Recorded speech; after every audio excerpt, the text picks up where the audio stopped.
All right, recording. Same here. You are listening to Earth's Mightiest Podcast, episode 170. Hey, we're back. Yes, Another month. we are. 70 it is. How's everybody doing? Well, I'm here. any day above ground is a good day. That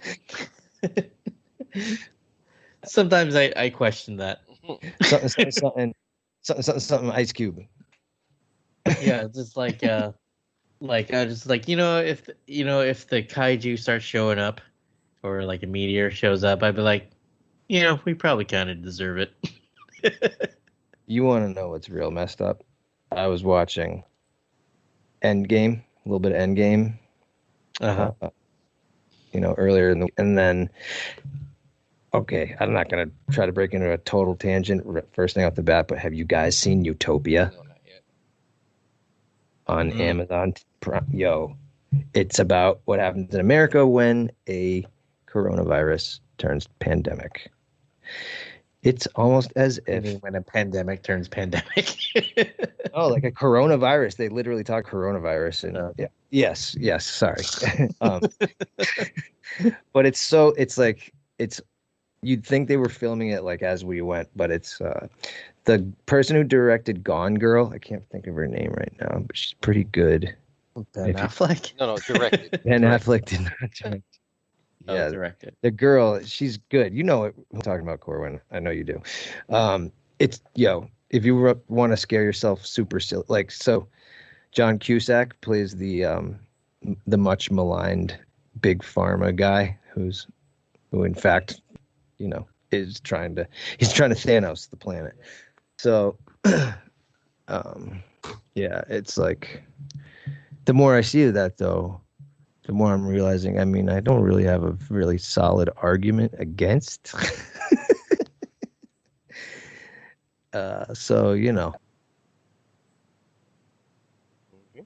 Someone brought up, I think it was just like a meme or just like a tweet that I saw, brought up Endgame. It might have been Roy Woods Jr. He's a comedian. He was talking about like, what if like during the snap, like you like met somebody else and started like a family, and then it comes like your old family again. You're like, what do you do? Like that. Like you moved on. Story that was Yeah. Tony's dilemma. Like get back. No, but I mean, like you had like a wife and kids that were lost during the snap, and you met someone else and had kids with that wife, the new wife.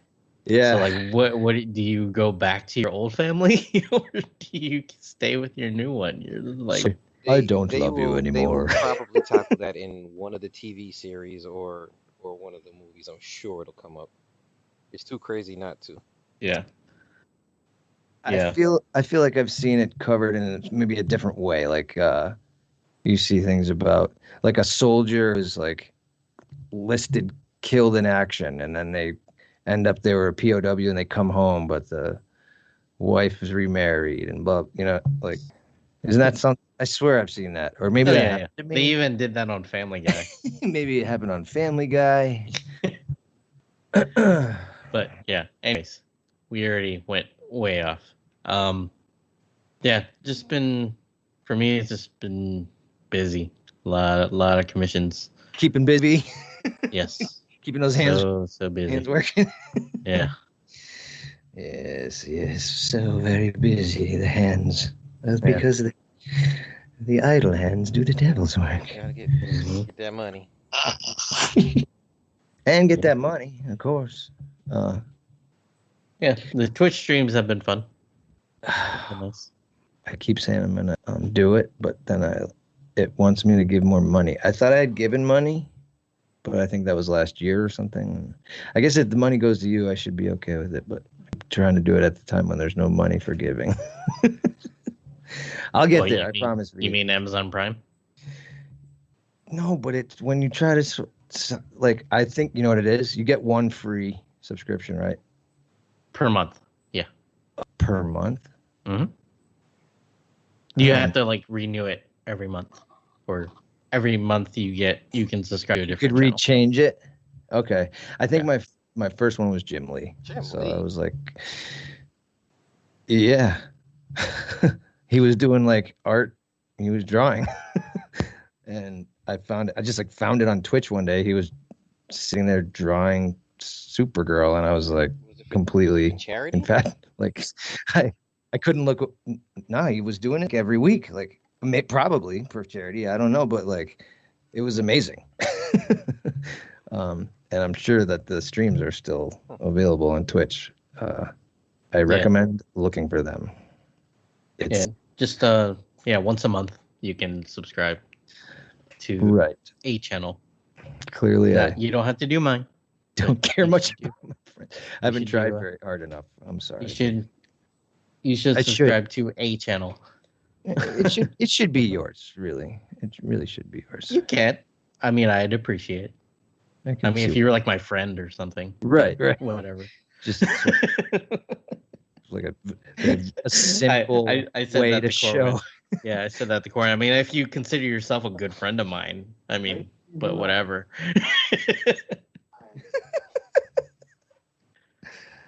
I just like the constellation Orion for Corwin. It was a long P. He took Corwin before.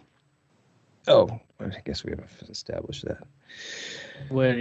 That's all I can remember from Apollo 13 is Bill Paxton saying the constellation Orion when he ejects the P. I don't remember anything else. Even Houston, we have a problem. You're all over the place, Bobby.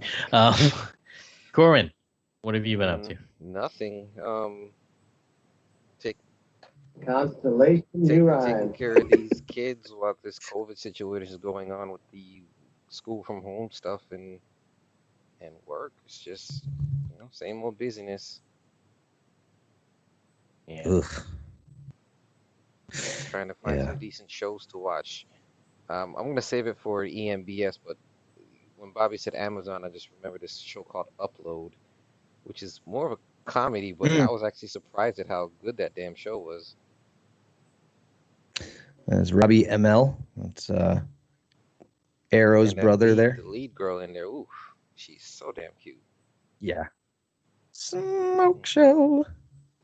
But, that's really it, honestly. I mean, keeping up with you fools and these podcasts, basically podcasts every week. Mm-hmm. But, yeah, since you do Merc with the podcast, I actually get like a week off. but then you're on Twitch. Oh yeah, I'm on Twitch twice a week. But I would imagine doing Merc with a podcast takes the energy out of you of like 3 or 4 podcasts. Not necessarily. I mean, we really get into more anime talk lately since Deadpool's gone like every other month. Deadpool doesn't come out every month, so we kind of find things to fill the time. We had a really good episode where we did a best Deadpool mini tournament where we just kind of voted and competed books against each other till we arrived at the best Deadpool mini. Yeah, it was really best miniseries, and the winner. Listen to the podcast. You're gonna have to listen to it. Spoil it. That's right. This is softball, man. I know that. The setup for you. Find little inventive things to do, and we talk a lot of anime. I think we're coming up on our anniversary episode, or 10. Is it? You still counting backwards? No, the episodes are going the right way. See, we have fun. I tell you, we have fun. We have actually, our 10th anniversary is coming up on the 11th. Damn. And for that, we're reviewing High School of the Dead, which is a 10 years of Merc with a podcast. With the podcast. Corwin, you are. You know what? You're basically a legend in your field. I mean, you know what I mean? Like a little longer than that if we count the comic addiction days that I was doing before we spun out we launched EMP and stuff. So it's been a while, many years. It's been a while. Wait, Are so we? so Sorry. next year would be 10 years, yeah? I was For just gonna EMP? say, are we coming up? Well, you guys Let at me least. see, May next year, 2011. So yeah. Clarence. Roger, Roger. What's our vector, Victor? Whoops. Sorry. Yeah, so May next year will be 10 was, years of EMP. oh man, that's pretty cool. I like that. Honestly. Kind of scary. 10 years. Yeah. A decade. Yeah. That's because that's like, a lot of bands, they drop a decade of greatest hits and they just peace out after that. Like, if you got to start coming up with,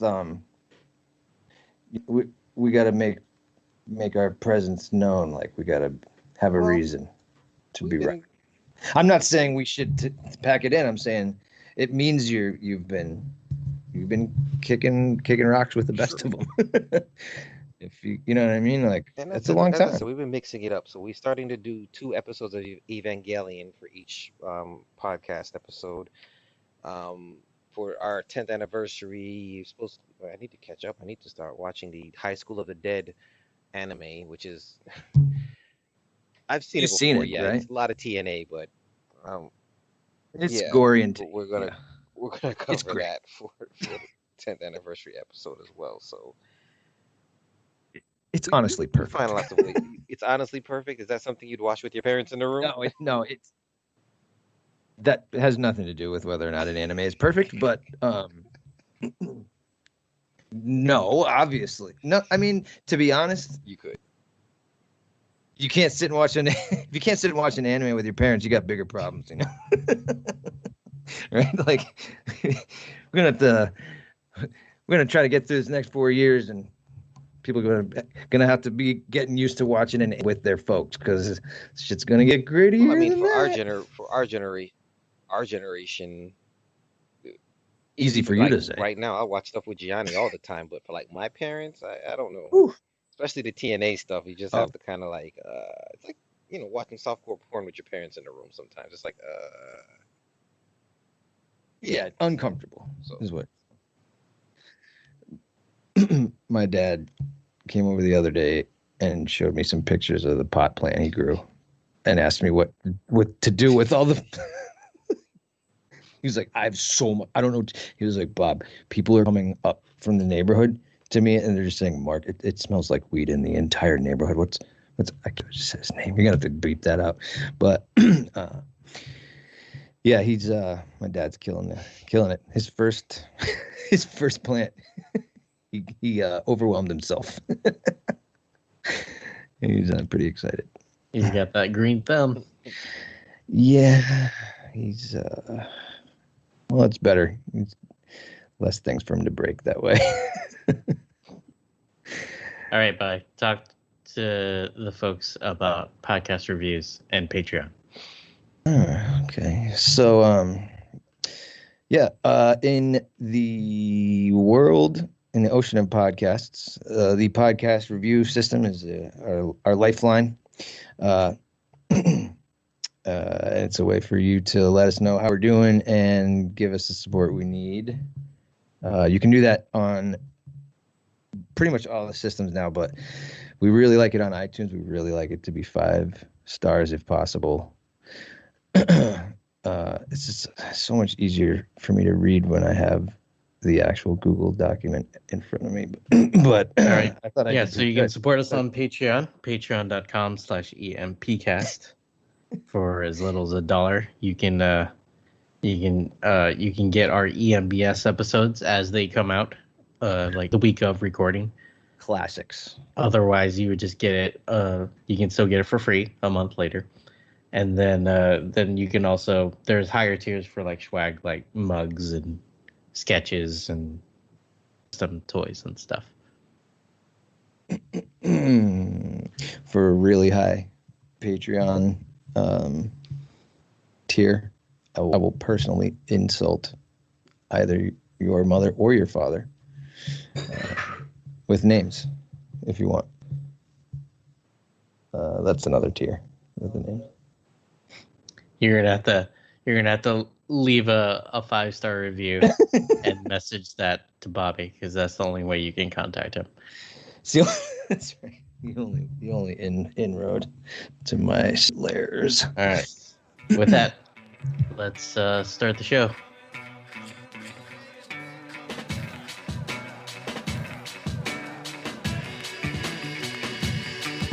Now appearing in the building, up in every ear hole from 80-year-olds to the children. You're here to hear about the heroes and the villains, and save yourself some dollars, yen, and euros from the zeros to the millions. This is a lot of class packed into one podcast. They probably ought to have laws passed, but it's too late to stop the onslaught. Raw blast of compacted, bombastic, 5-alarm sass. They're talking AVX, way back to Secret Invasion. They're talking flying up high in the sky, down to the feet on the pavement. They're reading the pages of every single one of the summer events. So other than Venice, you want to be coming to them when you are the Avengers. They're up inside of your environment with flying iron fists, giant-sized Goliaths, and the tiniest super scientists. Try denying it, but I insist. There's other podcasts, but this is Earth's mightiest. EMP, literally MP3 TNT. Young, new, mighty, and secretly. Try denying it, but I insist. There's other podcasts, but this is Earth's mightiest. EMP, literally MP3 TNT. Young, new, mighty, and secretly. Try denying it, but I insist. There's other podcasts, but this is Earth's mightiest. Avengers This is assemble! Earth's Mightiest Podcast. I am Corwin, and with me as always is Viet Hello. and Bobby. Hello. We stand strong as your front line to the Avengers titles published by Marvel Comics. We defend you from bad books and avenge the books you may have missed. Issues will be rated from 1 to 5, with 1 being very, very bad and 5 being very, very good. There will be spoilers, so consider yourself and your ass warned. Wrong show. So, I did make a list of all the canceled Empyre books. You guys want to cover this stuff after we cover the event, or do you guys want to talk a little bit about it now? It looks like an entire podcast. Yeah, like we can go through it, and I guess we can't avenge these books they may have missed because they didn't happen. How about this? The best one by order of it being the best canceled, and the best one for canceling in order of it being the worst one that needed to be canceled. Well, it's hard to say because we know next to nothing about them. So we knew about Strike Force. Well, we don't know what happens in it. So let's see. First up, we have a 3-issue mini called Empyre Storm Ranger, which relates to the Miss Marvel book. I am way behind on that. Is anybody kind of up to date on that? Unfortunately. Just about right where you are. I know that Ms. Marvel had some kind of Kree suit or something that was alive or something to that effect, and I think that's who or what Storm Ranger is. I really Shadows of Spider-Man. don't know more than that. So that was a 3-issue miniseries. Empyre Evasion of Wakanda 1 through 3, which I'm certain was the Black Panther and Agents of Wakanda book, but you know, we know what that one was all about. I'm pretty certain from the name alone. Yeah, I can catch up on those because like I actually was able, like that day where like all of the Black Panther comics on Comixology were free. I'm pretty sure, like I think Agents of Wakanda was in there, so I can actually catch up and read all those. The Union 1 through 3, which is supposed to be a new European group, I believe it was. I think they're repurposing that to come out of the King in Black event that's happening. So I think they're just repurposing that book, but it was Union Jack and some other new characters. So I'm kind of interested in that one. They look pretty damn cool. I actually really like Europe for the record. Then there's an Empyre Ghost Rider one-shot. Empyre Spider-Man 3-issue miniseries, which I guess we only saw a little bit of what he was doing with the Fantastic Four. Well, we'll talk about that some too, I guess, in this episode. But we really didn't see much else of Spidey. Yeah. But I mean, we see. My feeling on that is, we do see plenty of Spidey every month, all the time, and so, probably just did us all a favor. They didn't come up with something good. It's fun. It is. I think this is more telling than anything, is that they really just start telling us that books coming before they've really even come up with the books these days. I know some of these books were actually done, but just with the whole COVID thing, they just kind of pulled back on the event.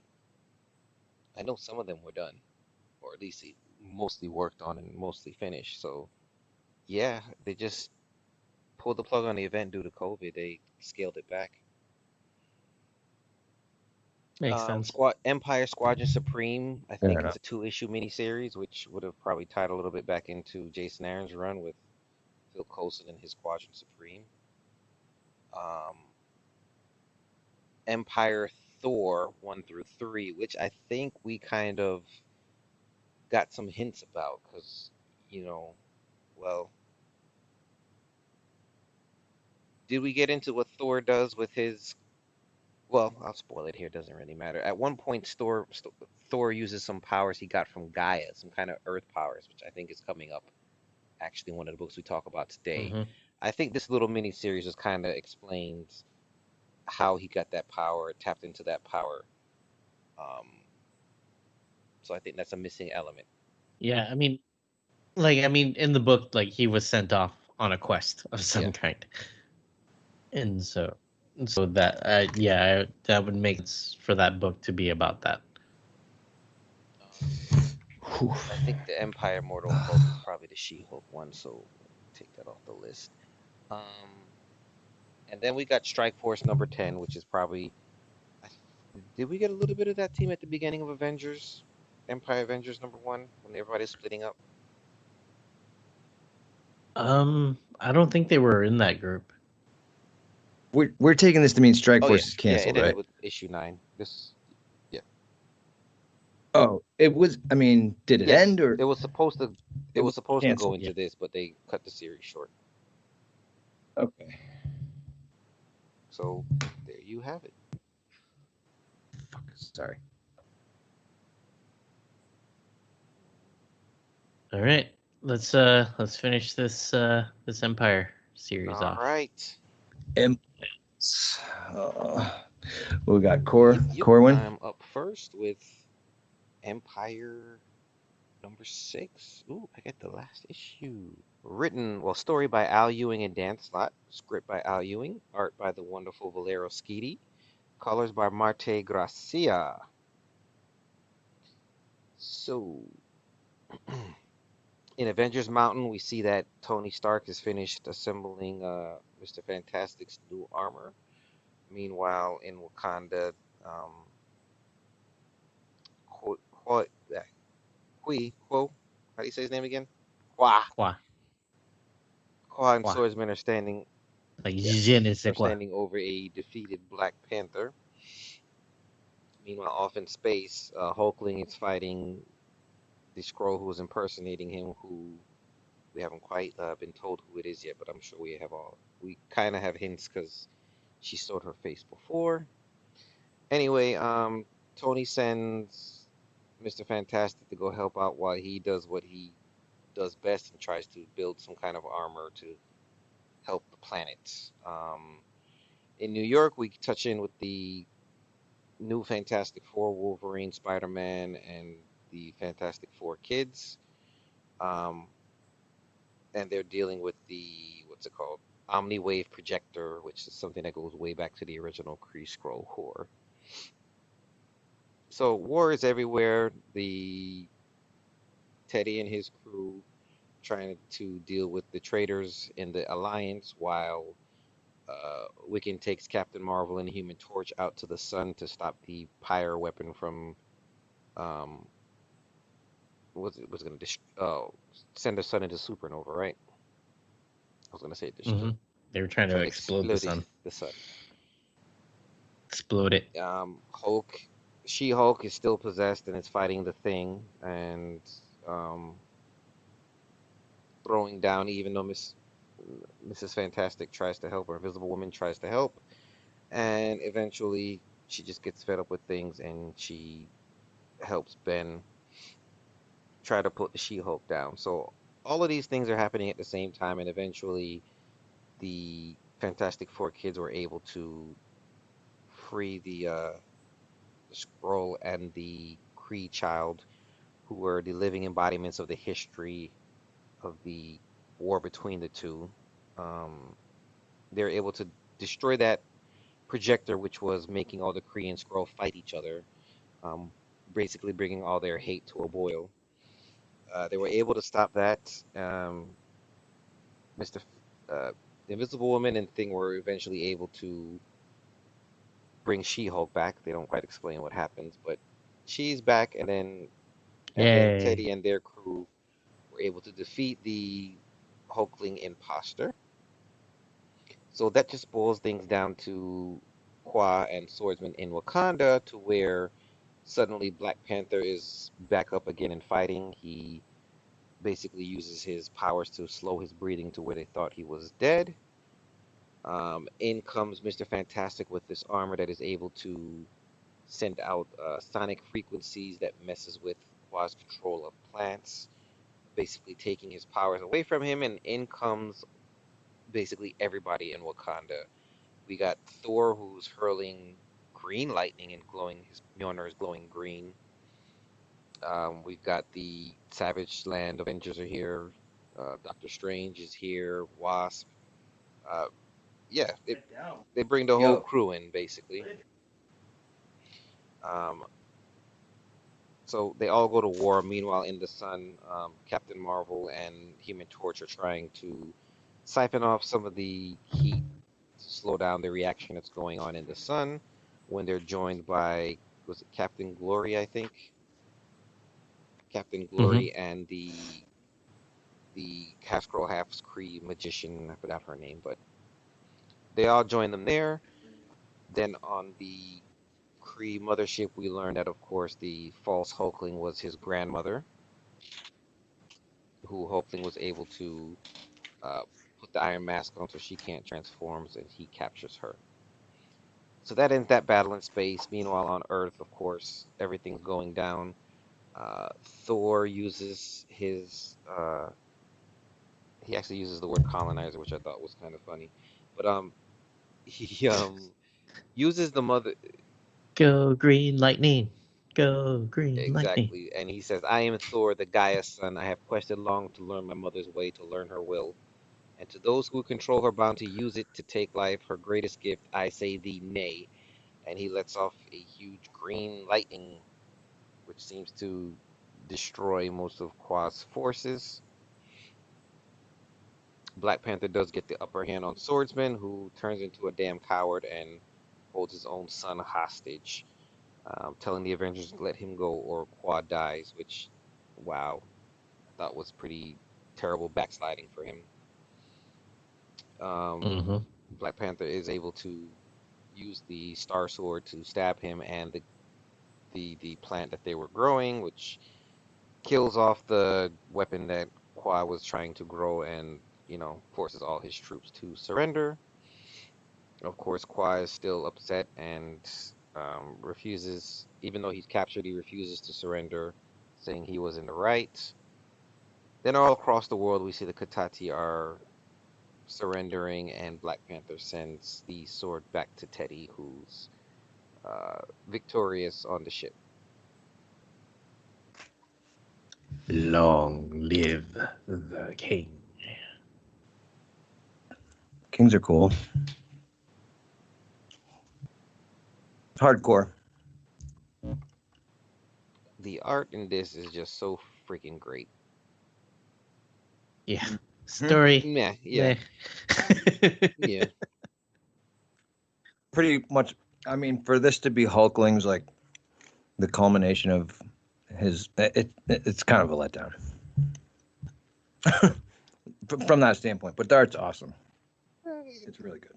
Yeah, it's a very pretty book. It kind of went the way I saw it coming from the beginning. I mean, it got a good wind up and build up, but by the time you get halfway through, it was like, okay, quality's coming down some, can they finish strong?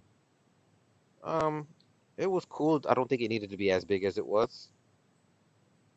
Why don't they just do 4-part events instead of 6? There's always 2 issues of worthless. Like, well, I don't even think that was a problem. And then that's like that's $8 less they would get from you. Right. And I think I'm glad they cut out some of those other books. I think maybe the Invasion of Wakanda and probably the Thor, probably the 2 most important ones we probably should have gotten to help fill out the story a bit more. Yeah, suppose. I'm glad they didn't kill off She-Hulk. Yeah. Or she didn't stay dead for a while. I was actually thinking about the Empyre Ghost Rider one shot. That might have been just kind of like a fun juxtaposition. We had the Savage Avengers one with Venom and was it? Yeah, not like wasn't absent. Who was in that book? But Conan. Sorry, Venom and Conan. Go ahead. Are you talking about a book that was drawn by? Are you talking about that book where Conan was with the Punisher? Running. It was Venom and Conan. They're in Mexico during this, and actually it was pretty good. Greg Smallwood was the artist. What book was that? Empyre Savage Avengers. Oh, my bad, y'all. Shot. It wasn't bad. I don't know if it's worth $3.99. Definitely not worth $4.99. I don't know if it's worth $3.99 either. But if you're a Conan fan, I'm sure you'd have fun with it. But we're getting off topic. Let's stick to issue 6. So, what are other thoughts on it?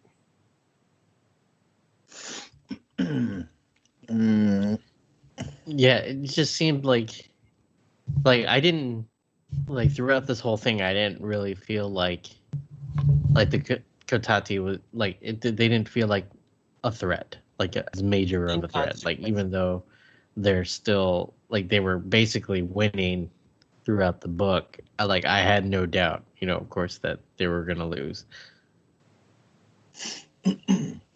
And I mean, I guess you can say that with a lot of books, but it just seemed like, okay, how are they gonna beat them? And it didn't seem like there was enough doom and gloom, I guess, that they were losing. Do you guys think? I feel like I hear a lot come about closer to the mic, Bobby. Sorry about that. I feel like I hear a lot about Al Ewing sort of plotting but not getting the exact writer credit more often than I hear from other people. Am I making that up? I don't know. I think, and maybe for I'm not sure if it's bad or good. It seems probably like it's good. It comes or goes with him because his Mighty Avengers back in the day was okay. Didn't love it, but at one point his Loki was fantastic. He's done a few and that new Avengers book was pretty good. It wasn't amazing, but remember American US Kaiju? Avengers. Yeah, that was a fun book. So I mean, for the most part, he does hit the high notes, but I don't know. Sometimes it just doesn't work. Yeah, and I've made that comment before with Al Ewing. Whenever he starts getting involved with events, it's not it great. Spirals out. It just spirals out into Yeah. Yeah, because like Immortal Hulk is amazing. So Yeah, like he right. needs And to stick to the lakes that he's used to. stay in your lane, bro. Some people weren't meant to guide, the major story arc. Brian Michael Bendis was. Jonathan Hickman was. I think Al. I'm just trying to find a hot take, guys. You know what I mean? Like, get at something under here. I don't know. Al Ewing does not excite me anymore, though. Are you almost up to date with Immortal Hulk yet? I'm in the 30s. All right, because at one point here so I'm not with all the way up She-Hulk, to date. they're saying, quoted here, the Katati say, "I will unlock all gamma power within this form. Throw wide the door to no. Through the door, I can see, and then next thing we know, her possession gets thrown off and she's back." So they probably made comment to the door before. Yes.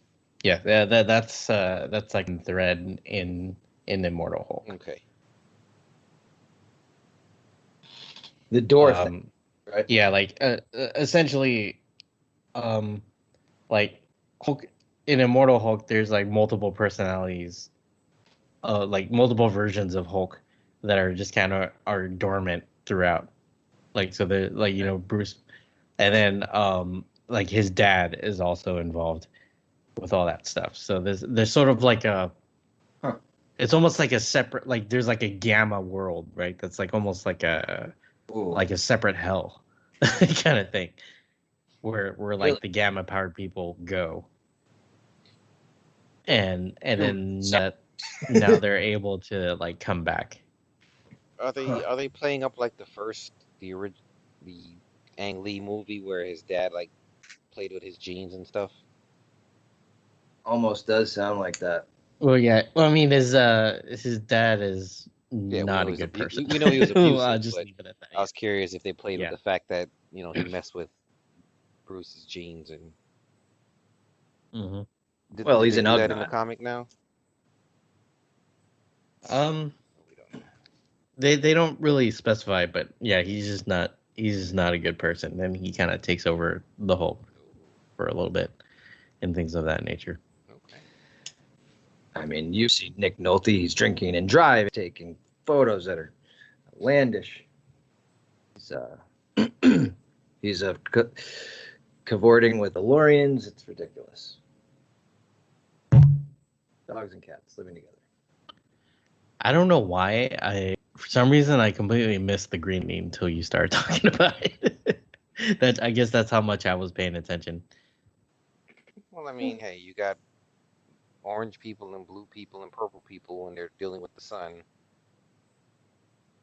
The colors of Wiccan's magic and Captain Marvel and Human Torch, and then the witch, I forgot her name. So yeah, there's a lot going on.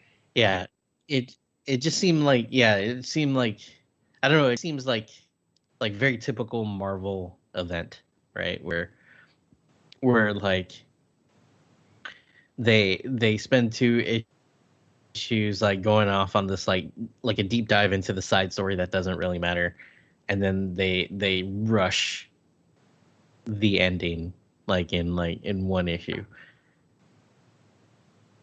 Like that's what this feels like. I apologize. I kind of felt like they like found a little bit of they found a lane. Maybe Al Ewing found a lane like in like around issue 4. I don't know. Like it tightened up. There was a bit more like the characters seemed to get their voices a bit more, and this just there's no payoff. There's just really not much payoff, and it wasn't much. It was a really weird premise. It was just a weird premise. I think the 2 one-shots are really important, which we'll get to next. But I think they're pretty important to close out the event. Yeah. Yeah, I don't really have much else to say. This Axis, what's worse? Axis. Yeah. The winner and still champion. And Axis. I was actually flipping Worst through of that it. the other day. It's not as bad as I remembered it, but the art. Yo, I got some audio of how much you hated It's that. definitely it's not as bad as I remembered it, but I think with this, the art alone puts this above that. The sorceress's name is Mergen. Mergen. Okay. Mergen? Mergen. Penis wig? Yeah, not Merkin. Mergen.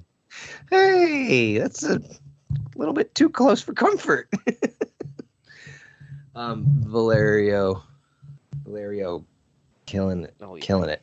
Yeah, it's a very pretty book. Yeah. Also, I really like it when Jim Chung does covers, personally.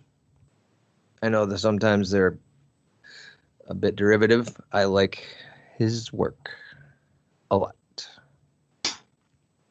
I really can't believe they made the swordsman chicken out like this and betray Hua. It's just like, what was the point? What? I don't know. I didn't like that part of the story. Yeah. I don't have any memories of the Avengers with the swordsman around, so it's like a throwaway character to me. You know what I mean? I don't have any character built in my mind. But I could see how that would be frustrating if you were a fan. Be like somebody messing with Clint for me, you know what I'm saying?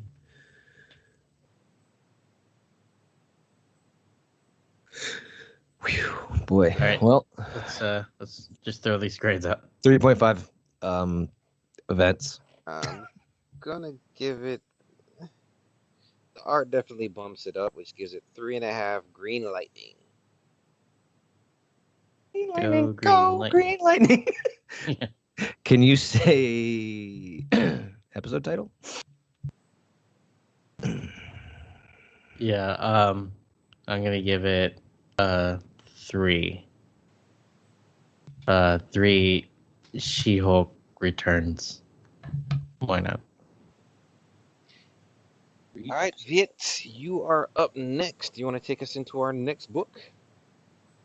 Sure. The next book we're covering is Empyre Aftermath, Avengers #1. You know what? Chronologically, it's supposed to be Fantastic Four, but go ahead. Okay.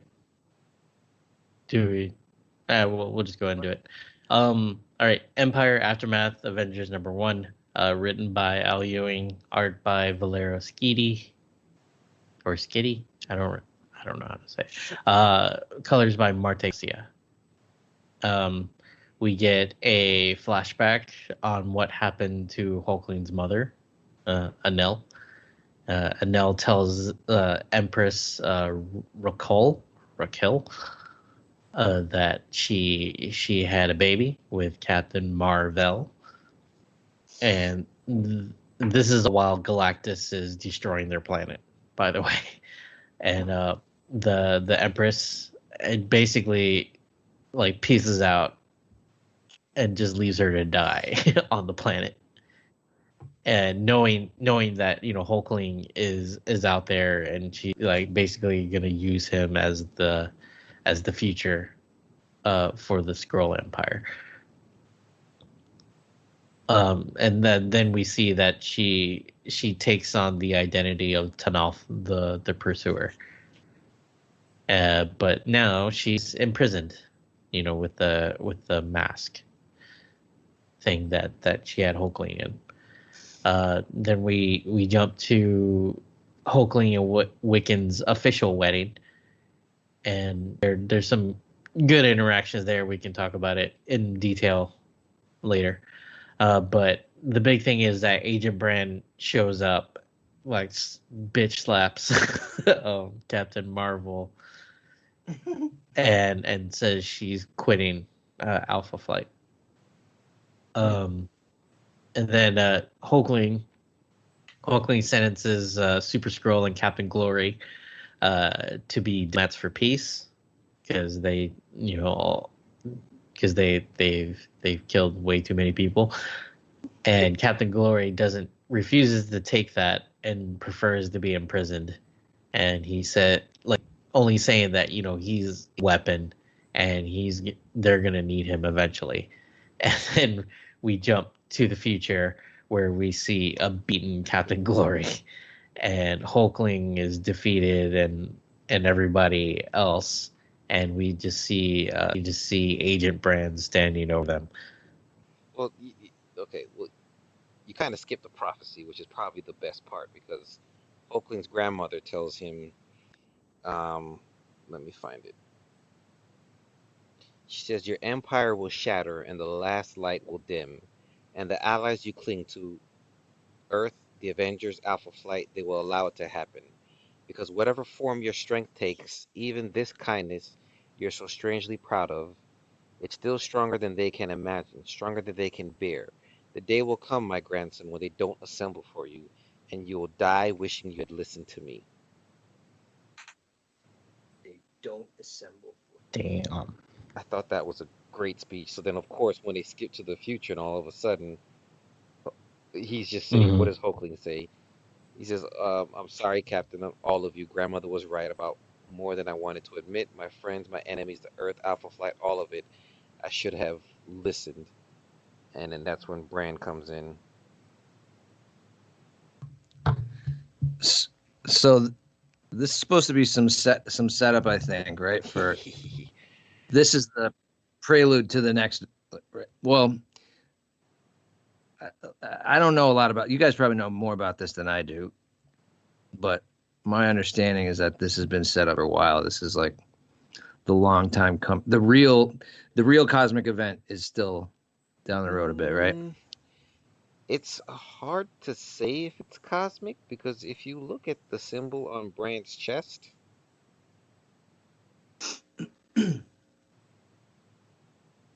yeah, it almost looks like an X. Well, how about this? We'll say maybe this is like one of those mini events on the way to a very large Marvel universe, like status quo change. Like the only thing I'll spoil for you is that there's a book coming for Brand. That's all I'm gonna say. She has her own book coming. Now, do you recognize who that is behind her with the staff? Look at the symbol on his chest, though. If it helps, it's not very obvious. And if that doesn't help, look at where they're coming from. I don't. From a gateway. From the gateway? Or a portal. Are they X-Men? So who else do you know creates portals? X-hosers. Well, think about it. X people. Who else uses a staff that actually creates portals? Gateway. No, Gateway is miniature and he uses a bolo. Think Hickman. He's a Secret Warriors guy. Secret Warriors guy? Yeah. I honestly confuse Manifold and Gateway all the time. I think he did train with Gateway, though, so there is a correlation there. But that's Manifold. Yeah, that's who I meant. That's literally who I meant. I can't believe I said that. So yeah, anyway. The reason why Brand was so pissed at Captain Marvel is because when all this shit went down, she didn't even contact Alpha Flight to let them know, what was going on. And, Alpha Flight is supposed to be the defense for Earth against extraterrestrial threats. And, yeah. Well, first line. They're first, they're supposed to, the orbital cops. So if there's anything that's a major, I would be pissed if I was Brand too. Not only did she slap the shit out of her, she heated up her hand and everything. She activated her power to do it. Yeah. And that's like putting baby powder on your hand before. Baby powder. Oh, you should. Yeah, good. That not only like is it disrespectful to the organization, but Brandon and Carol Danvers supposed to be tight, so it's pretty like straight up. Understandable, I guess. Flip them to bird, sir. We were inverted. Oh, and Coughlin gets a new accuser, which is L'Oreal, who is the half sister of Captain Marvel, which that's kind of what her book is all about. Really? Half sister. I just say sister. You know what I mean? Like, why? We're getting technical for the listeners who may not know. They have the same mother,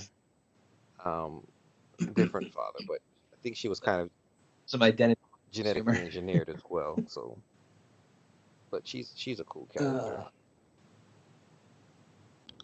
It was cool seeing the young Avengers back together. Well, I love the splash page for the wedding because you've got all kinds of groups in here. You've got, let me see, you've got in case you didn't know, Hercules and Nova are Marvel Boy are an item now, but you've got them here. You've got the U.S. Avengers hanging out. Hercules and Nova. Boy, yep, they're cool now. You've got the Young Avengers. You've got the U.S. Avengers with the new Power Man and White White Tiger.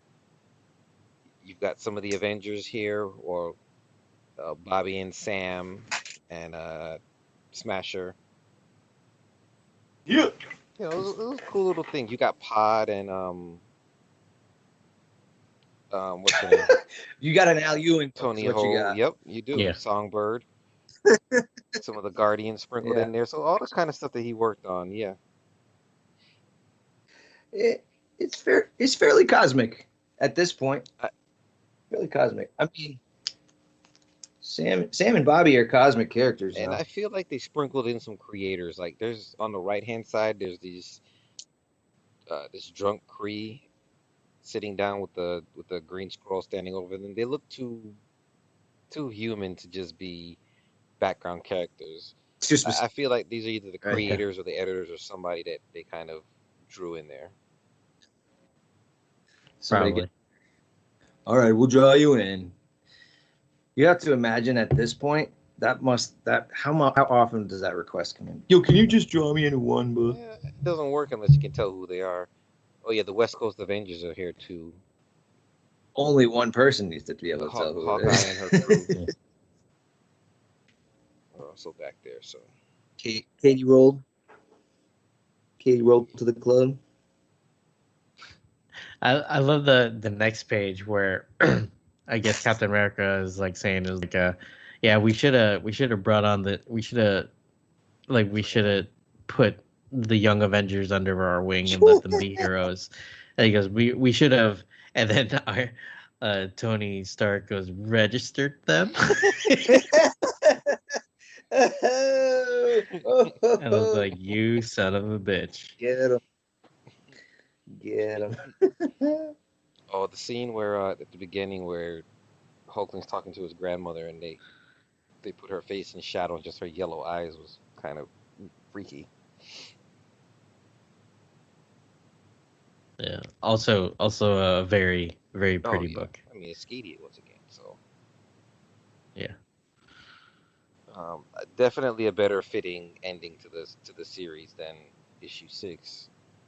Even if it is more of an epilogue, but I feel like this closed it out much better. I agree. Anything you got on this, Bobby? I don't know. I got nothing. You enjoyed it? It was good. I don't know, man.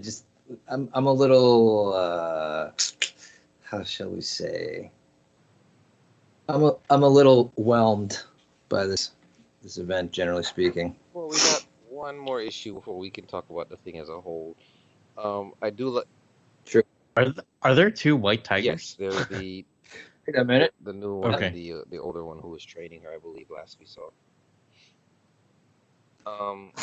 Okay, because like I noticed in like the kind of like the Last Supper, kind of scene, like it was just like, did they mess up? Well, like there's two white tigers. I can't even remember her name now. But okay. Yeah. Okay, so that there is Yes. two. Okay. I was gonna comment on something else. What was it? Oh, I like the scene where Hulkling turns to Sunspot for help. He's like, you've got some 5-dimensional chess move ready if we turn heel. And he's like, not me. If Krakoa's taught me one thing, it's how to relax, as he toasts his drink. Yep. He's like, this isn't a full event.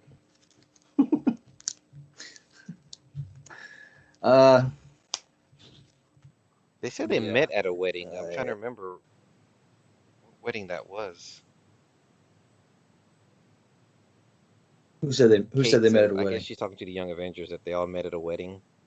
Who thought it would have ended up like this? Was I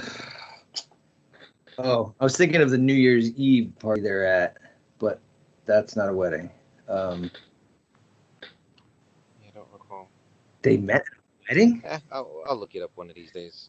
I guess it's really before Young Avengers. This is one of those times I wish I had just my binds right here on a bookshelf where I can just pull one off and reference. But yeah, another time. What else do I got? I do like the fact that Teddy punished Super Skrull by taking him out of the battle. He's not allowed to fight now. He's supposed to be a diplomat. That was a good touch. And Bobby, we touched on this before, but Captain Glory is from the not No Surrender. What was the second weekly series they had? No Way Home. Yeah, No Way. Yeah, that's so funny. That's funny that you bring that up. I was looking for the collection of that book today on Amazon. Didn't get it. All right. Unless you guys got anything else, let's throw some grades out. We still got another book to go. Mm-hmm. Yeah. I'm gonna give it 3 new Emperors. I'm gonna stick with 3.5 again. I definitely enjoyed this more as the epilogue to things, so it's gonna get 3.5 brand slaps. Yeah. Yeah, I'm gonna give it a 3.5. Civil War trolls. Thanks to our boy I like Tony. that Brand was pissed because she's like, how many died because you didn't say anything? So, the body count was a good touch.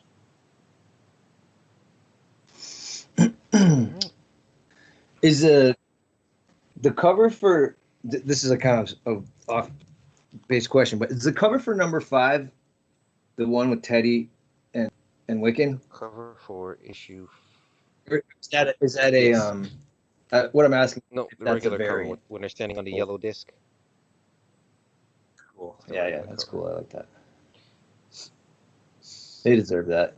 They worked hard for that. So, Bobby, why don't you take us out of the Fantastic Four portion with Empyre? Yeah. Fallout Fantastic Four. I can do that. So we have written by Dan Slott, art by Sean Isaacs, Marcio Menes, BC Joe Caramagna, David Curiel, and RB Silva. This is a pretty crazy book. So basically, the Fantastic Four kind of show up to hold things together at the end of Fallout, at the end of Empyre. Reed kind of, I think, actually says Avengers Assemble. Just to kind of like be really clear. And then we find out 2 weird things. First, Nick Fury shows up, the unseen, or man on the earth, they call him now. He can watch, but he can't act. Man, he can watch, but he can't act. And then the Watcher is also resurrected. And I guess that goes back to original sin. Holy shnikes. He's basically starting to undo original sin, but yes. That is a pretty good looking zombie costume. Yeah, what else? Hulkling. Sorry, yeah, the Puppeteer shows up, tries to claim the babies, and then Hulkling is like, nah. And he says that they will be taken care of by Ben Alicia. And then there's lots of good moments. Thor and Franklin talk, and it's good stuff. This was the book that I was actually thinking of more about. I just remembered as I was flipping through it, as like kind of pointing towards the next event, which is, what is it called? You know what it's called, don't you, Corwin? You're talking about the Reckoning, right? Hold on. So they're in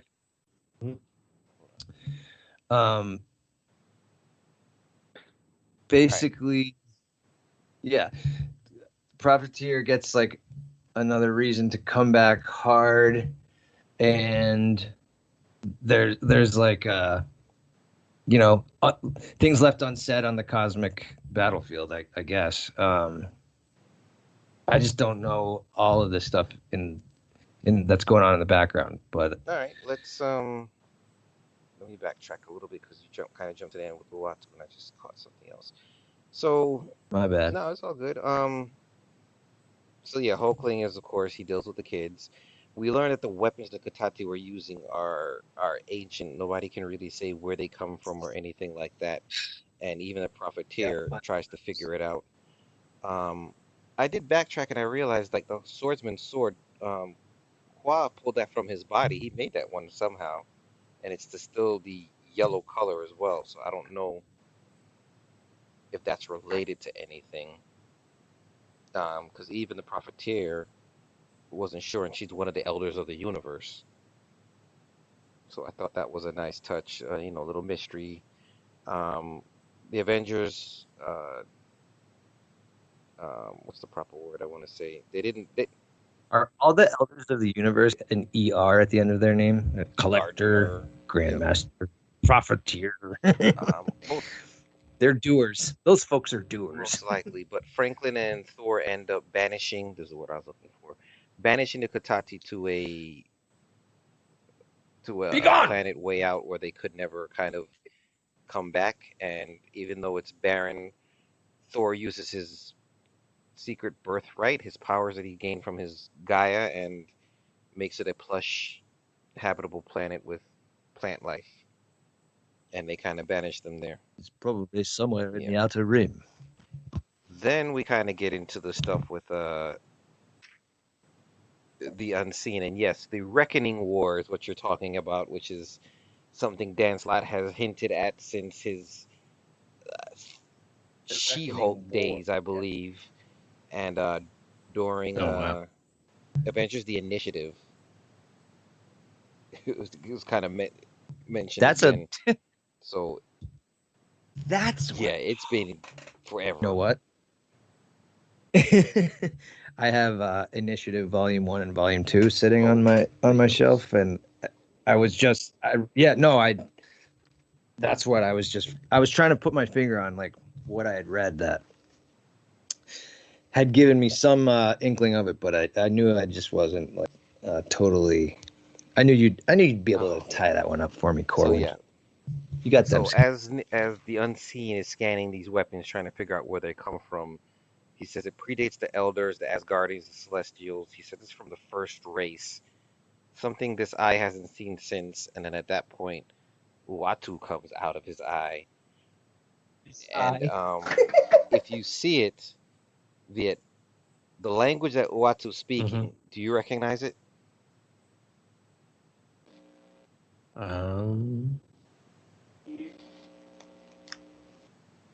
I do not. It's the original Krakoan. It's the same thing that Krakoa speaks. I tried to decipher it, but the cipher I have doesn't work. But it looks like the Oh, same symbols they speak on Krakoa. interesting. I did not catch Yeah. that. Thought that was interesting. It's like, oh, okay, maybe they're trying to tie it all together, but that cipher I sent you way back when, it doesn't work for it. It's something else, or the cipher wasn't right. So, we'll see. Seeing what comes next. Good Interesting. to have Watu back, so I guess they're starting to return things to status quo. Do we want the original Nick Fury back? Mm-hmm. I can kind of take it or leave And I it. tied a Nick Jr., as you used to say. Yeah. Nick Jr. All right. I really got nothing else. I just thought those are some cool things that they're planting there. Well, I don't know. Like those symbols don't look very Krakoan to me. They're a little different. No. Like they're not like The original What's that? Krakoan, because remember, the ones that we know is different. It's the one. Oh, okay. I Yeah, okay. it's the Now one I know. that goes on Gotcha. between Krakoa and Doug. Gotcha. The original. Bobby, you're way far away, and there's a lot of static because of that. That was intentional. Oof. You got feedback. I love the Sorry. I love the Scooby-Doo moment. Did you guys catch that? Where just like Quaz like, and I would have gotten away from it if it weren't those infernal kids. Yeah. That's, pretty classic. Like, Sometimes I forget. Like I didn't in the moment. Like I didn't quite grab it, but because it's just so that phrase is like so ingrained in my psyche. yeah, and he goes, and you're interfering, little cuss. Good times. There was it's just like they should have never gave you meters money. They should have never gave you meats money. All right. I will give this 4 furious white men. That makes sense, I right? enjoyed this not as much as the other books, so this is gonna get 3.5 one-eyed reckonings. Yeah, I was gonna give it a 3.5 Scooby-Doo references. I guess the what's his name? Is it Orb? The guy who has Watu's eye. The one who has an eyeball for a head. I guess he needs to watch out now. Watu's coming back for his other eye. Yeah. Yep. I didn't know if he was still around. I really haven't kept up with him, but he should be, I think.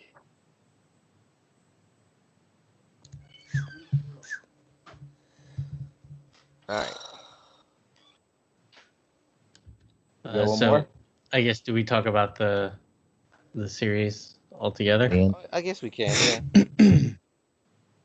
What do you guys got? But I mean, I think what we said about the issue 6 as a whole, the aftermath issues were more interesting than the actual series. That's probably a good takeaway. like the build up was good, and then it kind of fell short, and then but the build up to what's coming next is also interesting. I was sort of taken back to the film Iron Man 2 when James Rhodes is gonna bust his bunker with the ex-wife, and then he shoots out that little fizzle missile at Whiplash. Murtek? Yeah. The character with the big eyeball is the Orb. Oh, yeah. And he had a good friend in that bondage lady. She was nice and bonded. Anyways, anything to add to that, No, Corey? not really. Just, kind of like what we said at the beginning. Just started out pretty strong and lost its way in the middle and just kind of fizzled out near the end. It wasn't terrible, but it wasn't event worthy. What else can I say that hasn't been said about Afghanistan? I'll be stoked for the next one. And to be honest, I hope it features the Unseen heavily, because I've come to realize I missed that Nick Fury a bit. Yeah, I mean they tried pushing Nick Jr. into the forefront, but I don't know. I don't think he took, and then his series didn't really do much for me either. Just Well, that depends on who you ask. He's certainly like the running sort of thematic element of the Marvel Cinematic Infinity Saga, if you will. And this generation of people will know Nick Fury as Nick Jr. But I miss old gray temples. Gray Tempe. all right. So yeah, I'll give that. I'm gonna probably give that 4 gray temples.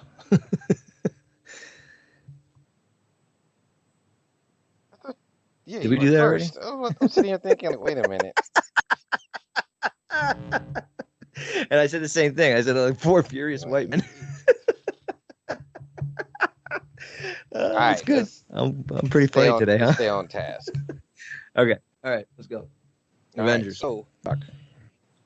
we are done with Empire. Now we're going to get to the only main Avengers book that came out. Did Falcon and Winter Soldier come out this period too? What? Like the series has been going on, but I didn't see it on the quick hits. What's it called? We haven't been covering it though. I was looking for it in the quick hits. All right, so we've got Jason Aaron writing, Javier Garon on art, Jason Keith with colors, and Corey Petit on lettering. So we have Moon Knight on the moon. I just realized how that sounds. Moon Knight on the moon. Trying to figure out what the hell he's doing. He rode the Charger up there, Ghost Rider's car up there, and suddenly somebody starts speaking to him from off panel. It cuts to now where him and Black Panther are throwing down. And it just kind of goes back and forth. So I'm just going to stick to this main earlier story where he's on the moon and in comes the Unseen, of all people, once again, who is... Wait, didn't... sorry. No, go ahead. Yeah, go ahead. My bad. Didn't Black Panther and Moon Knight already fight? Yes, and no, he gave up. Black Panther just gave up. Mm-hmm. Okay, but, my bad. Yep. We saw Black Panther confront Khonshu, which we'll get to in this issue because they time jump a lot. So the Unseen here is trying to explain to Moon Knight that he's praying to to save the Earth. He must pray to a different god, basically. So as Moon Knight and Black Panther are throwing down, we skip to earlier where we realize that, well, I took it as the fact of Khonshu was killing all these Mephistos, but I don't think Black Panther can see them. So I don't know if he's being played, but they switched the way the panel's viewing, so you can't see behind Khonshu, so we can't tell if Black Panther is actually seeing all the Mephisto bodies or not.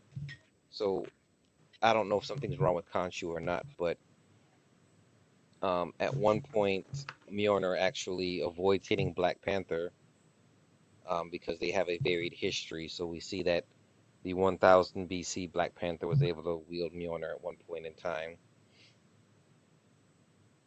and as that happens, we realize that the other mystical items that Khonshu has trying to get away from him, which is when Moon Knight steps in and gets rid of his Ankh and tries to throw down with Black Panther while Khonshu takes off with everything to go find the Starbrand child. So as Black Panther and Moon Knight are throwing down, we realize that at one point Moon Knight saw Black Panther as Mephisto. And as they're fighting, of course, they're trading blows, and eventually Black Panther gets the upper hand and just beating the snot out of Moon Knight. And at one point, Moon Knight does say, "I realize it's you, T'Challa. I stopped thinking you were Mephisto a few dozen punches ago." But then he keeps trying to fight. He keeps trying to fight and keeps getting bloodied. And he has a little internal monologue that, he's praying. This fight is like, he must pray till it hurts. He's got to pray until it bleeds. And, we don't quite understand. He's got to pray just to make it.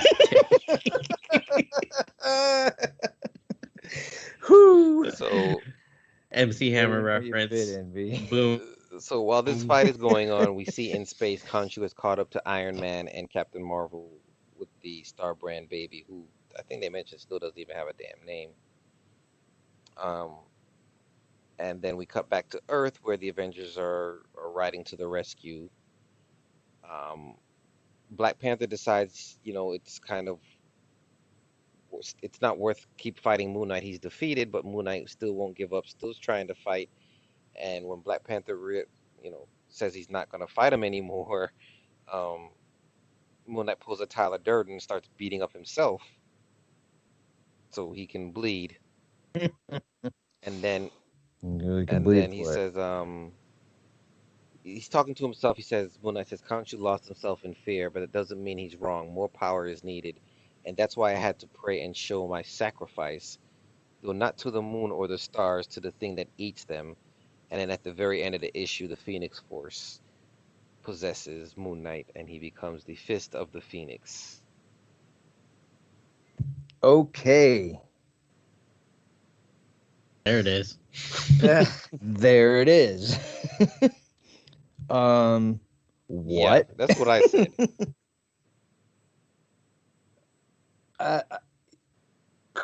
Hey, you know what? That's a pretty different move to do with the Phoenix. I'm all for it. Let's see what happens. And because you know what else? I've been thinking about this a little bit. Just kind of like listening to you do that review core. Like, there is a part of me that thinks about Moon Knight as one of the most interesting characters in the Marvel universe, because I've been reading Moon Knight since like 2010 or so, and pretty like I've read almost all the series, but since Brian Michael Bendis, and you really can't trust his narration ever.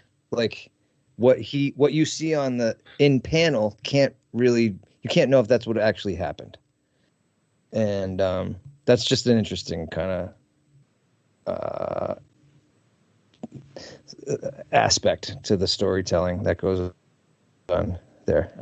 I like it. It's in a world that's based on a visual surety. You don't have that with him, so it makes it a little more fun to mess around with him. Cool. Fist of the Phoenix. I love when they're boom. You get. I love when they're fighting and all of Black Panther's fight moves have different names, and once again, Moon Knight is Fist of Khonshu, Knee of Khonshu. Yeah, that's pretty fun. Good stuff. Yeah, Iron Fist got showed up by Black Panther. Well, a little bit. Well, but he also, But Moon Knight Moon Knight. also didn't use any of his. Well, yeah, you're right, because he did take out Iron Fist without anything. That was the first one he took, wasn't it? Yeah, you're right. Yeah. The fact that it's the fist of the Phoenix sounds like it should. I don't know. Iron Am I just Fist. too much of an X-Men purist where I think it's just kind of Yep. not cool to give the Phoenix to No. everybody and their brother? But they don't. They only give it to X-Men. Well, I mean, it was a telepath thing for a while. It's usually supposed to be telepaths, which is why the Phoenix 5 That was couldn't 10 years control it. ago. But now it's like everybody's Phoenix. Yeah. Yeah. Anybody can be a Phoenix. But Everybody, check under your seats. You get a Phoenix. You get a Phoenix. better Everybody delivery. gets a Phoenix. Definitely better delivery than mine. I think there's something to that, Corwin. It's a little much. Like, it would be nice if the Phoenix is going to be like Wolverine, where there's a Phoenix in like 3 issues that come out every month. That's I mean, it used pretty to be lame. a big deal when the Phoenix shows up, but good grief. Yeah. It's like Galactus now. It doesn't really feel like it. It doesn't feel the same. But The armor looks similar to like back in the Phoenix 5 type armor. in that it looks like a super scroll, like I felt like those armors that they had in the Phoenix 5 reminded me of when the Kree like took over and Captain America was a Kree, and I don't know, it was weird. And if that's what it's not the best look. And Corwin, you're kind of ruining it for me. I was really into it, and you're making cool, me. it's interesting, but it's just like, okay, let's see how far Jason Aaron can push this. How about that? And Jason Aaron, do we Usually, trust? but we'll see how far he can push this, because this needs to wrap up soon. Yeah. Sure. This is it. I mean, I normally you know what? like that. Has Jason and Aaron wrapped up anything yet? Not Nothing. really. Not a single But thread line He's that he has moved it on to laid. the next thing. I mean, he's building and building, but it's time to end the Age of Khonshu. I don't think we could take another 3 issues of Agreed. this. Maybe that's. Well, Yeah, but I mean, like the Phoenix is the only thing that we're missing, right? Like out of all these, out of all the whatever billion year, right? And that is so maybe this really literally is the culmination. Oh. Like, that would be kind of badass, wouldn't it, Corwin? Yeah, I think I'm okay with the Phoenix not getting involved with a non-X character. I think they're gonna. Tell you what, Jason Aaron has continuously, lulled me into a sense of calm, and then bashed me over the head with something pretty rock and roll. That's really the best word I can think of. If Jonathan Hickman is epic, Jason Aaron is rock and roll. And you could use a little rock and roll right now. Right. One other comment I'll make: I love the fact that when Khonshu shows up and is fighting Iron Man and Carol, that Carol can't get the baby to leave. She can't steer the baby. She can't pull the baby away from trying to jump into the fight. Yeah. I thought that was cool. Yeah, Baby Starbrand will fuck you up. Starbrand, jeez. Baby Starbrand is the Baby Yoda. I was gonna say Marvel the Universe. child. The child. That said, I know the bounty hunting can be a dangerous proposition. I'm going to eat it. The child. That starts the end of the month, by the way, October 30th. All right, so what else you guys got? I got 9 a.m. doctor's appointment.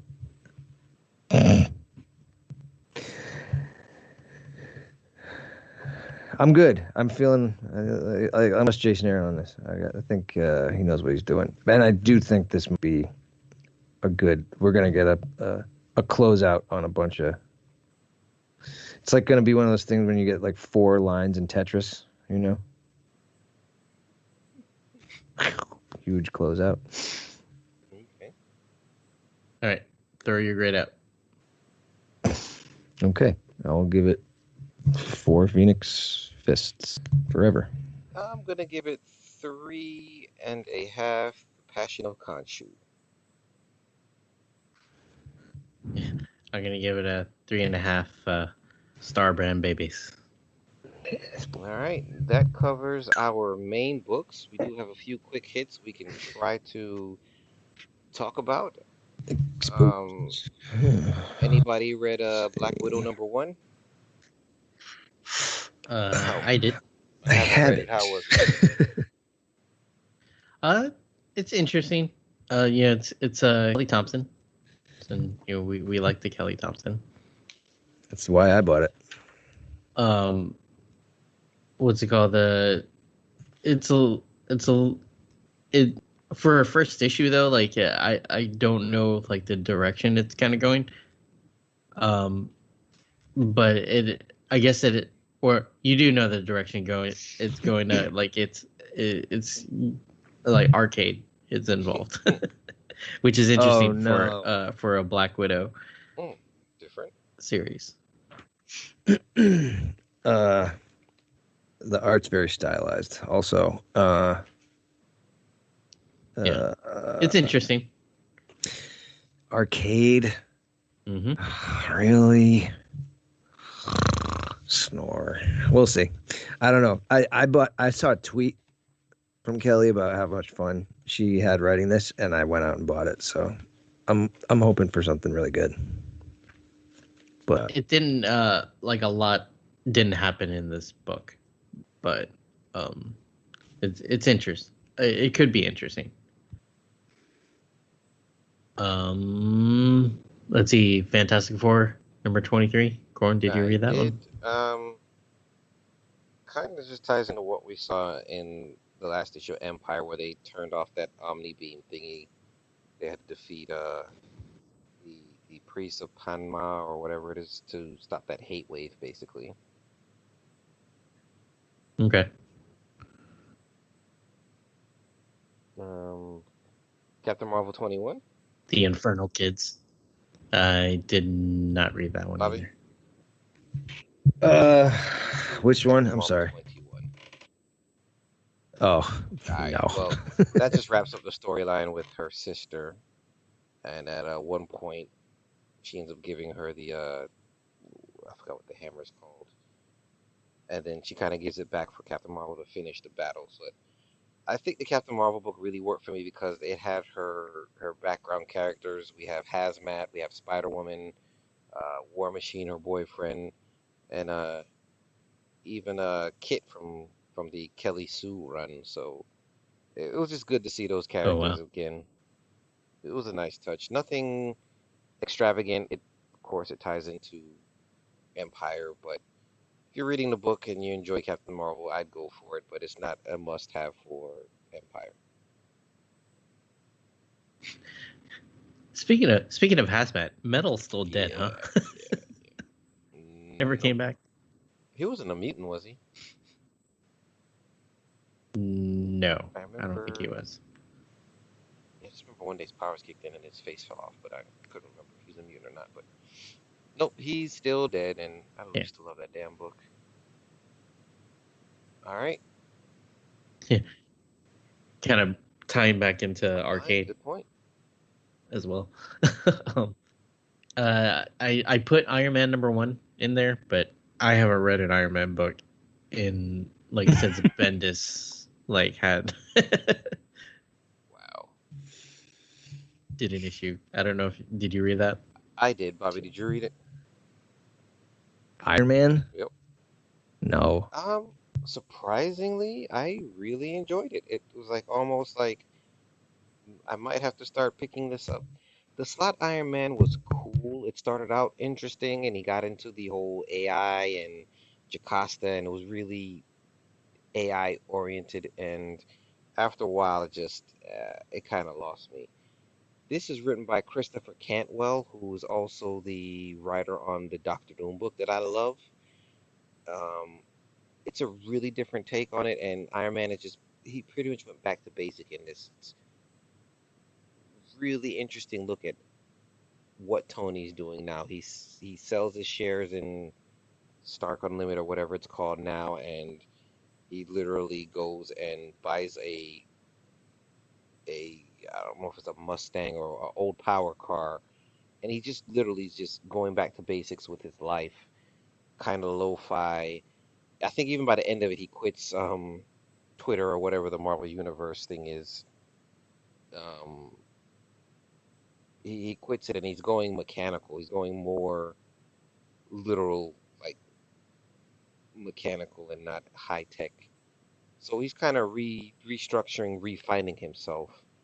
And Hellcat shows up, and um, I think they're hinting at the main villain in this book is going to be Korvac, which is a cosmic godly entity. So it's going to get really interesting for Tony in this series. And the art by Kafu is pretty great too. Interesting. It really takes me back to the Warren Ellis kind of beginnings where they really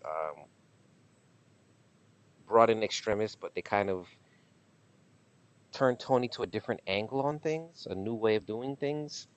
So I think this is kind of a rebirth of Iron Man, which is pretty interesting so far. I'm gonna stick with it for the next couple issues to see if they can really make something big out of it.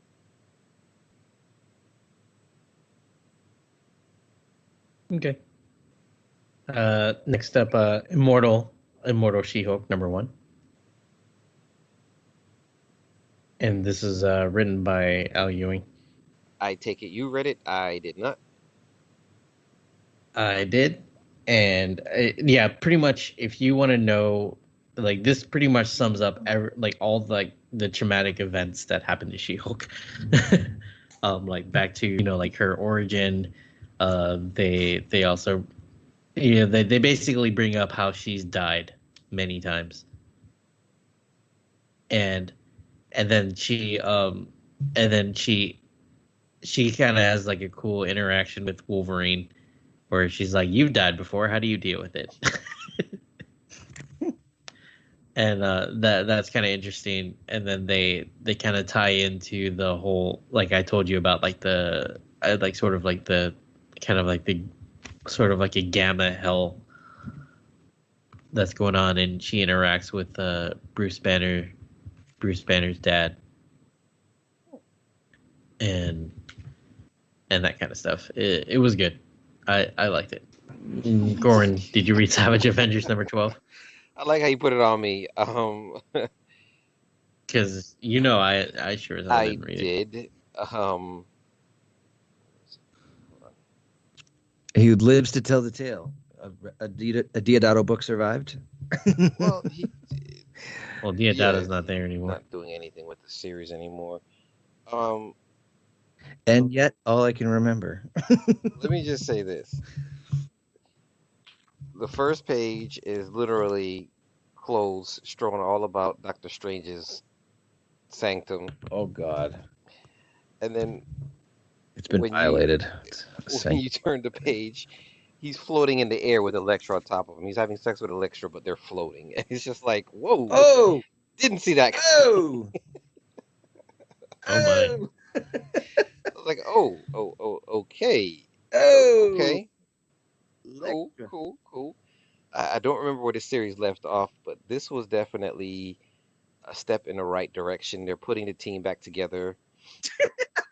Doctor Strange getting in where it fits. They deal with Dr. Voodoo's brother, kind of resetting the status quo.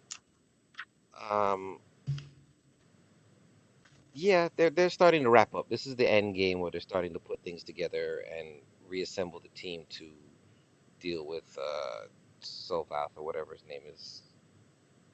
It was okay. If you're reading the series, then it's kind of continuing. At the end of it, we get Wolverine, Magik, Black Panther, Hellstrom, and Dr. Voodoo. So they're really just kind of I guess they gotta find Venom, but they're putting the team back together to finish this. All right. Who's drawing it? Oh, the artist is got an awesome cover by Shane Davis. Adam Gorham. I don't know who he is. Right. Somebody the who name followed doesn't Mike sound familiar. Diodato. Oh, wait, who's the cover artist? Patrick Zercher? Oh no, Valerio Giordano. Via, yeah, did like, you read Shang Chi? I sure as hell did, My man. and it was good. I liked it. There's sort of it was a little confusing because like Zhang Zhu is the it's the I guess what like the retcon of Fu Manchu. Oh, see, I meant to ask you that. So that is a retcon with him and his brother. That was a retcon with him and his brother? Well, I mean, like that's Zhang Zhu is the Fu Manchu character. Like that's his dad. Okay, his dad. Got you. Yeah. And so they're basically like I can see this being like another like Immortal Iron Fist type of story. Yes. Right, because like we have did you guys read it? That's the Fraction book, yes. Right? Yeah. I did read it. It's just been a while. Well, not. Yeah, but I mean like the Shang Chi book. Did you read this? Oh, sorry, no. Okay. But when you said the Immortal. Yeah, I'm just saying like it could be one of those similar style. Of those type of books. Yeah. Yeah.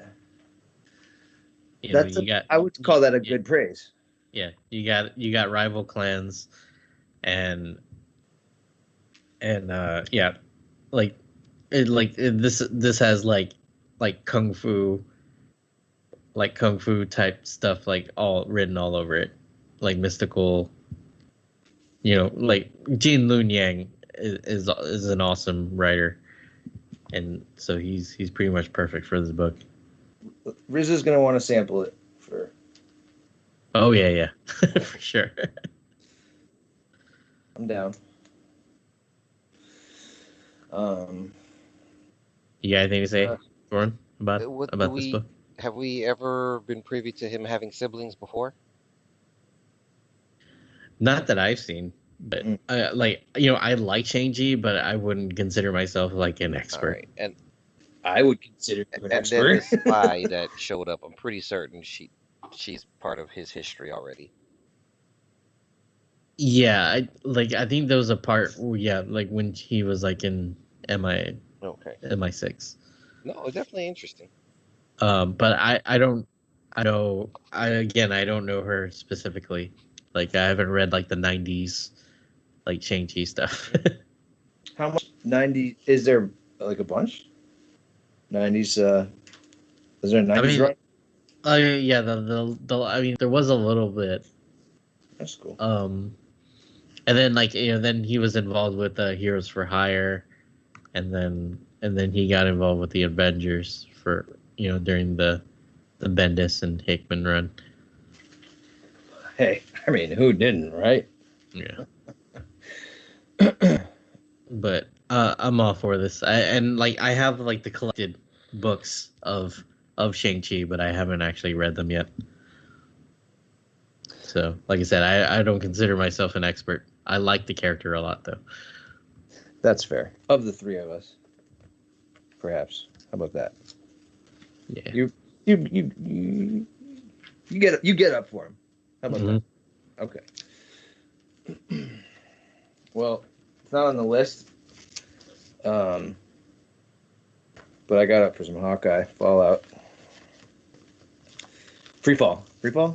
Yeah. Yeah. It's Hawkeye stuff. I like Hawkeye. Did it close out well? It's okay. I like where they left it, but they really need to continue it, if anything, or they're just doing it for nothing. it's another in the long line of just Clint bashers. I think they're trying to get back to his roots as a rebel. Yeah, but like you can't. They got to stop trying to redo the Fraction book. Like, just, you know what I mean? Like, I don't know. I would argue they took it the other way. I'd argue they kind of trying to revert him back to his older roots, where he kind of butt heads more with Cap, and he was just more of a rebel. I mean, he even put on his old costume in this, which I kind of like seeing. But he makes some bad decisions, which Clint is pretty good at doing. Well, that's true. And I do love to watch Hawkeye make bad decisions. I think I how do I mean that? I think that they're trying to make a runaway hit you know what I mean? Like an underground celebrated hit happen, and you can't put the filler for that. You just have to have the Matt Fraction in the background and then do something different. And it's a different move with the character, you're right. But it felt like, I don't know. Maybe I have to let the Matt Fraction book go. I don't know. It's a really good book.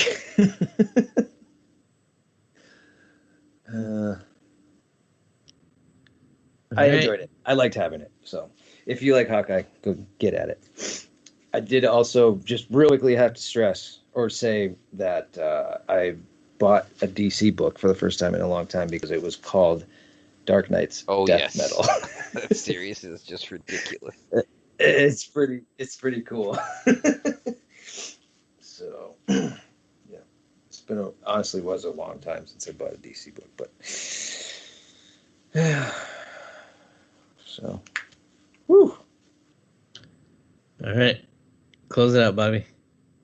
All right, boys, that was a good long one.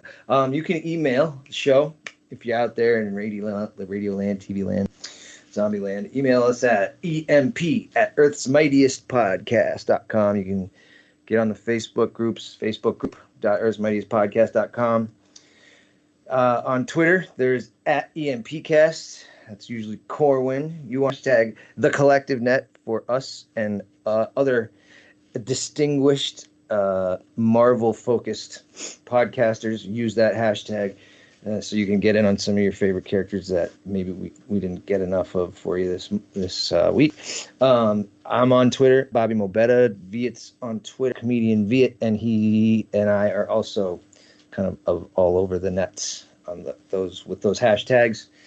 And we are proud members of some stuff. I don't know if members of these still. Yep, these are the ones. Okay, we're proud members of the Comics Podcast Network, which you can find at comicspodcast.com. And man, we got a kick-ass theme song. I'm thinking about trying to bang out another an X-Men one first, but with saxophones. But Tribe One, I think, for the theme song. I might have overstepped my reading boundaries. Yes, so special thanks to Tribe One for our theme song. Check out his site, tribe1.bandcamp.com. And with that, we will see you next time. Yeah. Enough said. Fist of EMP. Fist of EMP. Now appearing in the building, up in every ear hole from 80-year-olds to the children. You're here to hear about the heroes and the villains and save yourself some dollars, yen, and euros from the zeros to the millions. This is a lot of class packed into one podcast. They probably ought to have laws passed, but it's too late to stop the onslaught. Raw blast of compacted, bombastic, five-alarm sass. They're talking AVX, way back to Secret Invasion. They're talking flying up high in the sky, down to the feet on the pavement. They're reading the pages of every single one of the summer events. So other than Bendis, you want to be coming to them when you want the Avengers. They're up inside of your environment with flying iron fists, giant-sized Goliaths, and the tiniest super scientists. Try denying it, but I I insist. There's other podcasts, but this is Earth's mightiest. EMP, literally MP3 TNT. Young, new, mighty, and secretly try denying it, but I insist. There's other podcasts, but this is Earth's mightiest. EMP, literally MP3 TNT. Young, new, mighty, and secretly try denying it, but I insist. There's other podcasts, but this is Earth's mightiest.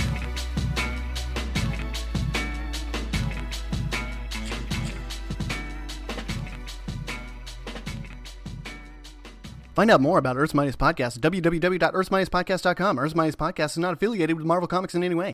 Plot synopses may not be accurate. No similarities between names, characters, persons, aliens, ghosts, dimensional entities, and or institutions in this podcast are intended with those of any living, disembodied, dead, or undead person or institution. Any such similarity which may exist in this or any other universe, dimension, or altered timeline is purely, though probably not a coincidence. Earth's Mightiest Podcast is not responsible for any injuries, death, banishment to other dimensions, bodily or mental transformation due to sorcery, unplanned ingestion, or cybernetic implants, or babies conceived while listening to this podcast. We do not have anything worth suing us over. Thank you.